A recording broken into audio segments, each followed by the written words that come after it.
of course, we should preserve some forms of our culture, but when we incorporate new influences, when people bump up against each other in society, when you come into contact with people with different cultural and culinary traditions, that's something that can enrich our society. That's something that can make our societies more vibrant, more interesting, and there's value in that. That's one of the things that attracted me to the left when I was a teenager.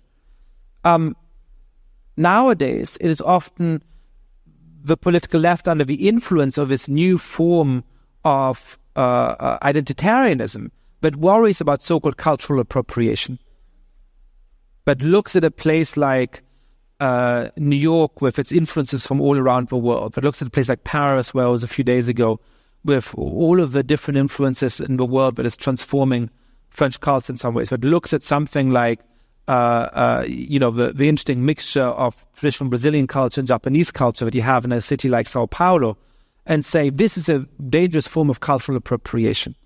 There's something about this that we should defend against.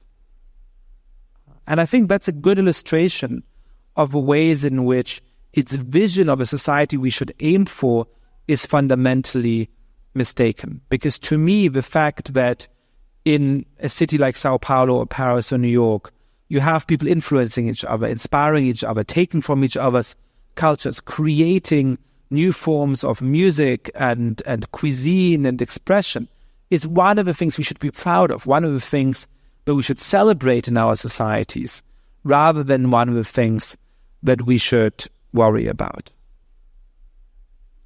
And so, more broadly, in my book, I trace the intellectual history of these ideas. I explain how it is that they could become so influential over mainstream institutions so quickly, and I critique many of the applications of these ideas to areas from cultural appropriation to free speech and other kinds of things.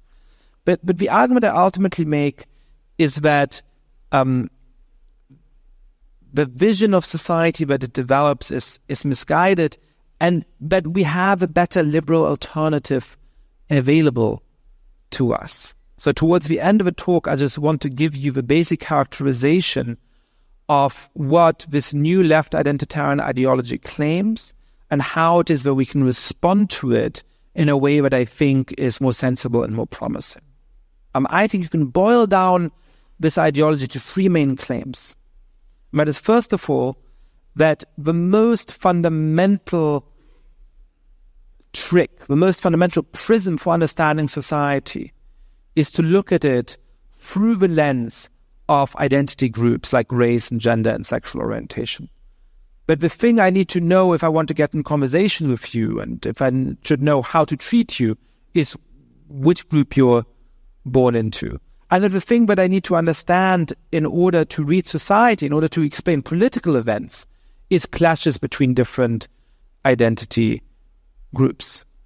Robin DiAngelo, one of the best-selling authors of the last year, so a white woman who has somehow become the spokesperson for anti-racism in the United States, claims that every time a white person interrupts a black person, they're bringing the entire apparatus of white supremacy to bear on them, irrespective of the context. Now, sometimes it may be true. Sometimes maybe a rich white person who is dismissing a poor black person in ways that may feel racist and may be racist. But in other cases, that's not true at all. In fact, I'm convinced that Robin DiAngelo doesn't have a single black friend.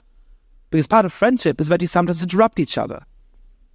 Part of friendship is that you sometimes argue and you get a little head up. And that can be a show of equality as much as a show of dismissing somebody. It can be a show of respect as much as a show of disrespect. So this idea that you can just impose this kind of political prism, and that it explains everything, but monomaniacal view of society, that's the first part of this ideology.